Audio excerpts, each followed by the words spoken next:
महर्षि विश्वामित्र कहते हैं, भाई मेरी बात सुनो।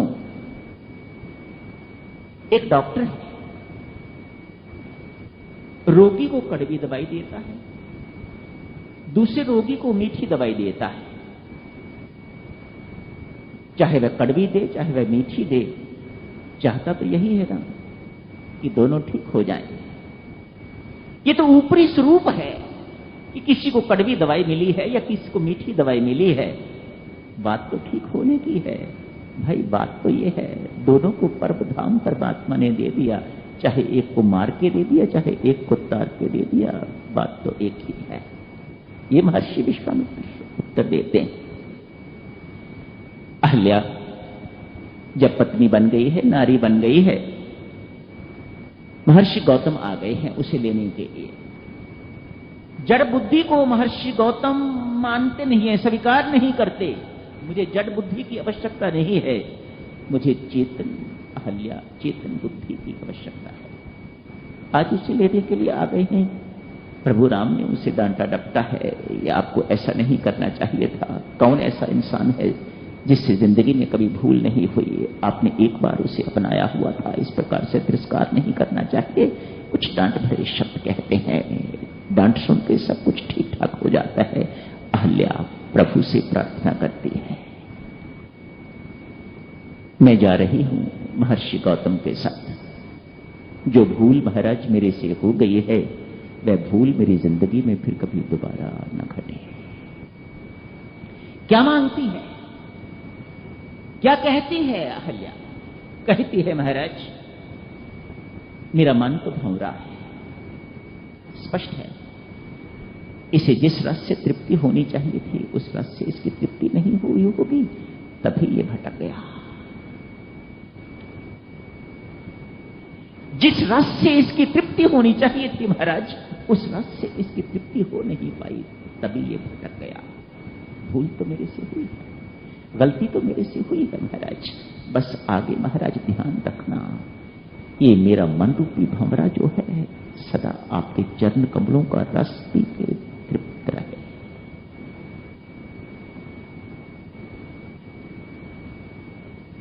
अहल्या का उद्धार हो गया। मिथिला नगरी में भगवान प्रवेश करते हैं।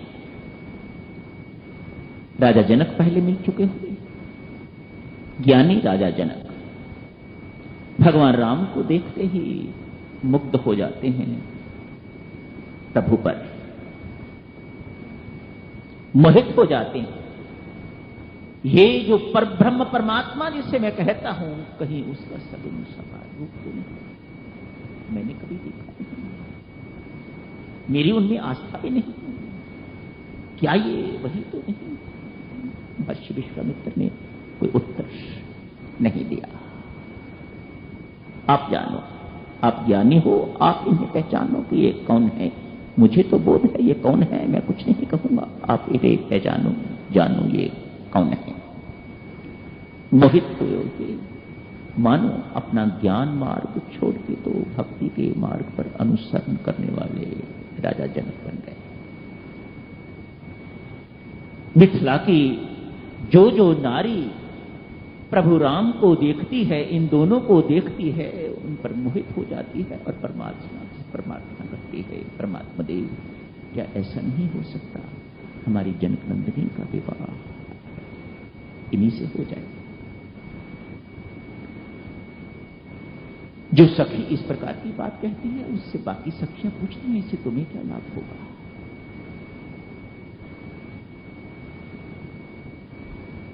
इन दोनों का संबंध जुड़ जाएगा, इससे तुम्हें क्या मिलेगा? अरे जनक नंदिनी सीता है, सीता है ना, भक्ति है ये, इसके माध्यम से हमारा संबंध भी जुड़ जाएगा। डायरेक्ट संबंध नहीं जोड़ना इनसे, इनसे संबंध जोड़ो तो भक्ति के माध्यम से जोड़ो। भगवान कहते हैं ना शबरी के प्रसंग में, जब शबरी कहती है मैं क्या बताऊं मैं कौन हूं महाराज, मेरा न कुल अच्छा है, न तन अच्छा है, न मन अच्छा है, न मेरे पास कोई भक्ति है, न मैं पढ़ी लिखी हूं, मेरा कुछ भी अच्छा नहीं है महाराज। आप जगत वंदनीय हो और मैं जगत निंदनीय हूं। मेरा और आपका क्या सामने है महाराज? मैं किस प्रकार से आपकी कृपा की पात्र बन सकती हूं? वहां भगवान कहते हैं, हे भामिनी, मैं न कुल देखता हूं, न सुंदरता देखता हूं, न यह देखता हूं ये अमीर है, ये गरीब है, इसके पास कितने आभूषण है, कितना बड़ा घर है, ये मैं सब कुछ नहीं देखता। ये तो विवाह शादी करने वाले, संसारिक संबंध जोड़ने वाले देखते हैं, मैं नहीं देखता। मेरा तो एक ही संबंध है और वह है भक्ति का संबंध। सखी कहती है, इनसे संबंध यदि जोड़ना है तो सीता के माध्यम से।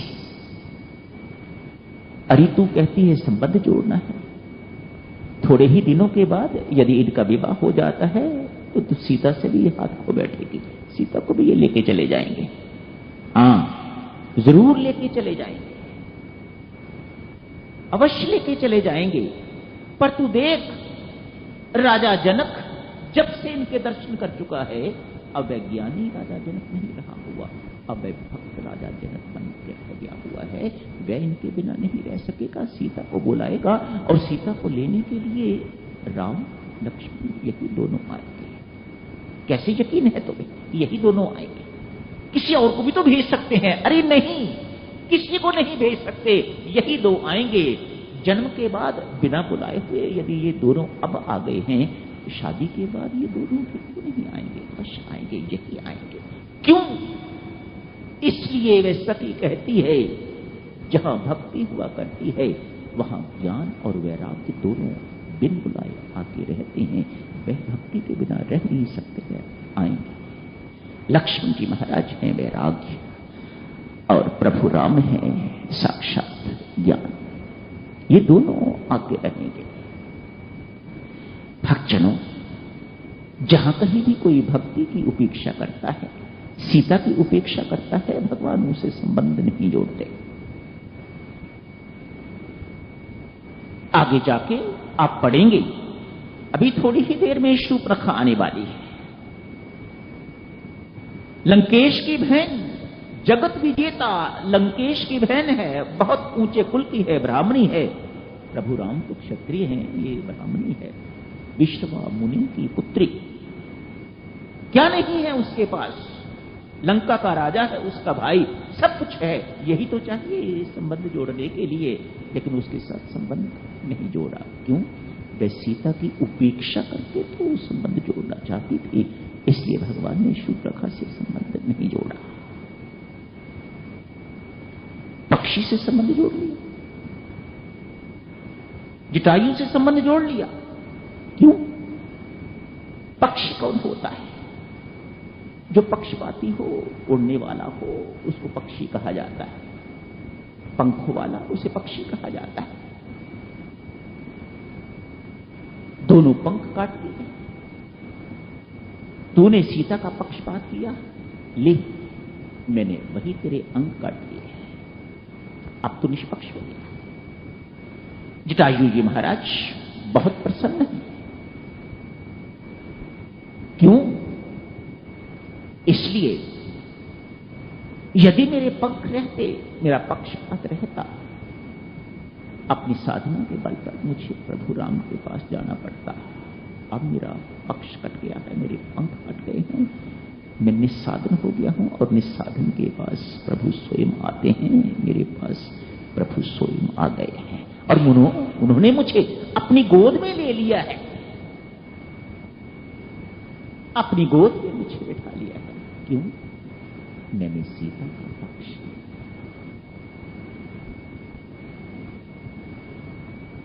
परमेश्वर से नाता जोड़ता है भक्तजनों तो भक्ति के माध्यम से। स्वामी जी महाराज कहते हैं, परमेश्वर से संबंध अनिवार्य है। यदि भक्ति करना चाहते हो तो परमात्मा से संबंध जोड़े बिना गुजारा नहीं है। उन्हें कुछ भी बना दो, भक्ति के प्रेम से, भक्ति के माध्यम से, प्रेम के माध्यम से उनके साथ संबंध जोड़ लीजिएगा। समय तो हो गया है भक्तजनों, आज रामायण की प्रसंग में मंत्रा भी आ गई है। मंत्रा भेद बुद्धि है। तोड़फोड़ करने वाली को भेद बुद्धि कहा जाता है। 3 नारियां हैं, तीनों भेद बुद्धि वाली नारियां हैं, ताटिका, मंत्रा एवं शूर्पणखा। तीनों ने ये उच्चाटन विद्या सीख रखी, अलग करने वाली। अरे अपना अपना है, पराया पराया है, इसे भेद बुद्धि कहा जाता है। बहुत समझने की इसे आवश्यकता नहीं। इन्हीं शब्दों ने सत्यानाश करके रख दिया, इन्हीं शब्दों ने अनर्थ करके रख दिया। अरे क्या कही, अपना अपना है, पराया पराया है, इसको कहते हैं भेद बुद्धि। जो दो में पिछो कर दे, लगत्व कर दे, उसे भेद बुद्धि कहा जाता है। इन सब का यही काम रहा है, अलग करना। बड़ी विडंबना है साधक जनों। जो अक्षर राम शब्द में है वही अक्षर मंत्रा में भी है, प्रकार भी है, मकार भी है। इन 2 अक्षरों से राम बनता है, इन 2 अक्षरों से ही मंत्रा भी बनता है। मंत्रा मकार भी है, रकार भी है। तुलसीदास से किसी ने पूछ लिया, अरे ऐसे ही रकार मकार की महिमा गाए जा रहे हो, देखो ये रकार मकार केवल राम में ही नहीं है, ये रकार मकार मंत्रा में भी है। पर मंत्रा कहा, मंत्रा कितने कटु शब्द कहे हैं, कितने अपशब्द कहे हैं मंत्रा ने, सिर्फ इस अनर्थ के कारण। ये अनर्थ करने के लिए, भेद बुद्धि भेद डालने के लिए। यही समाप्त करने की इजाजत दीजिएगा भक्तजनों। कोटिशय प्रणाम। नींद नहीं आई, कुकर्म करने जा रहा है। कुकर्म करना, पाप करने के लिए नींद नहीं आई, सारी रात सोया नहीं। क्या किया है? ब्रह्म मुहूर्त थोड़ा